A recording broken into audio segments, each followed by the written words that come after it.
Hello friends, स्वागत है आपका अपने चैनल एसएम फार्मेसी में। आज की इस वीडियो में हम बात करेंगे मलेरिया के बारे में, जैसे कि मलेरिया चीज है क्या और मलेरिया में आप कौन कौन से टेस्ट करा सकते हैं, सब जानेंगे इस वीडियो में मलेरिया के बारे में। तो वीडियो को लास्ट तक देखें, कुछ भी मिस ना करें। और वीडियो स्टार्ट करने से पहले जो जो हमारे चैनल पर नया है, चैनल को सब्सक्राइब कर दें और बेल आइकन को ऑन कर दें, जिससे आपको आने वाली वीडियो की नोटिफिकेशन मिलती रहे। तो चलिए वीडियो स्टार्ट करते हैं। मलेरिया, पहले जानते हैं मलेरिया के बारे में। मलेरिया है क्या, व्हाट इज मलेरिया। मलेरिया मतलब चीज क्या है और मलेरिया किस कारण हमारे शरीर में होता है। Malaria is an infection disease caused by the bite of a anopheles mosquitoes. Malaria जो है एक तरीके का संक्रमण है, संक्रमण रोग है एक तरीके का मलेरिया, जो एनोफिलीज मच्छर के काटने के द्वारा हमारे शरीर में पहुंचता है। मतलब एनोफिलीज नाम का एक मच्छर होता है, जो मादा एनोफिलीज होते हैं, उनके काटने से हमें मलेरिया रोग हो जाता है। मलेरिया मतलब मलेरिया हो जाता है। अब वो देखते हैं किस कारण होता है मलेरिया।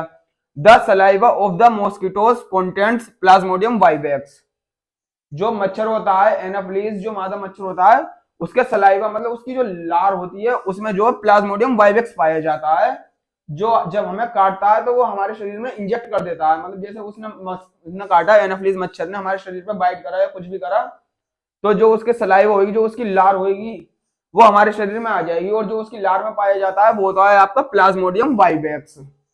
ये होता है मलेरिया। जैसे कि हमने बताया आपको, malaria is an infection. Malaria एक तरीके का संक्रमण रोग है जो एनाफ्लीज मच्छर के काटने से होता है, जो कि एनाफ्लीज मच्छर के लार में मलेरिया प्लाज्मोडियम वाइवेक्स पाया जाता है, उस कारण हमारे शरीर में मलेरिया होता है।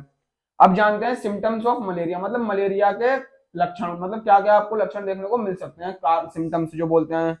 Symptoms of malaria: high fever, headache मतलब बहुत तेज बुखार आना, सिर में दर्द होना, चिलीज मतलब जाड़े से कांपना, मतलब जाड़ा लगना बहुत तेज, और वाइब्रेशन और मतलब कंपन पैदा हो जाना शरीर में, जाड़े के द्वारा जो कंपन पैदा हो जाती है वो भी इसके सिम्टम्स में आपको देखने को मिल सकता है।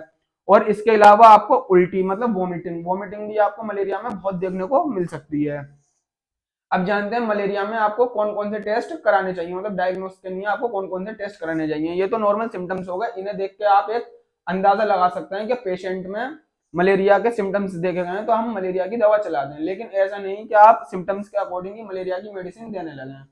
तो इसलिए इसके कुछ टेस्ट भी होते हैं मलेरिया के, आप उन टेस्टों के बारे में बताएंगे। Malaria test name: rapid diagnostic test. पहले होता है आपका रैपिड डायग्नोस्टिक टेस्ट मलेरिया का, फिर दूसरा होता है आपका एमपी टेस्ट, जिसे बोलते हैं मलेरिया प्लाज्मोडियम टेस्ट, जो कि एक एमपी जो होता है आपका मलेरिया प्लाज्मोडियम रैपिड जो होता है हमारा, ये किट द्वारा लगाया जाता है, जिसमें दो टेस्ट होते हैं आपका, पी वाई वैक्स एंड पी फेल्सी पेरम। ये दो तरीके के मलेरिया आते हैं उस कार्ड में, जो रैपिड टेस्ट होता है उसमें दो तरीके के मलेरिया आते हैं, प्लाज्मोडियम वाइवेक्स और प्लाज्मोडियम फेल्सीपेरम। अब इनके बारे में हम बाद में जानेंगे। प्लाज्मोडियम वाइवेक्स और प्लाज्मोडियम फेल्सीपेरम मलेरिया होते क्या है और किस कारण होते हैं, इनके बारे में बाद में जानेंगे, मतलब पूरी डिटेल में बताएंगे वाइवेक्स और फेल्सीपेरम के बारे में। और आपको मलेरिया में सिर्फ यही दो टेस्ट करने चाहिए। और एक और टेस्ट होता है जो होता है स्लाइड से, मलेरिया स्लाइवा टेस्ट, जो स्लाइड द्वारा होता है, ब्लड से हमारे स्लाइड बना के मलेरिया के उसमें सेल्स देखे जाते हैं, जिसे बोलते हैं slide test, malaria slide test बोलते हैं उसे। अगर ये जानकारी आपको अच्छी लगी हो तो हमारे चैनल को सब्सक्राइब कर दें और बेल आइकन को ऑन कर दें, जिससे आपको आने वाली वीडियो की नोटिफिकेशन मिलती रहे।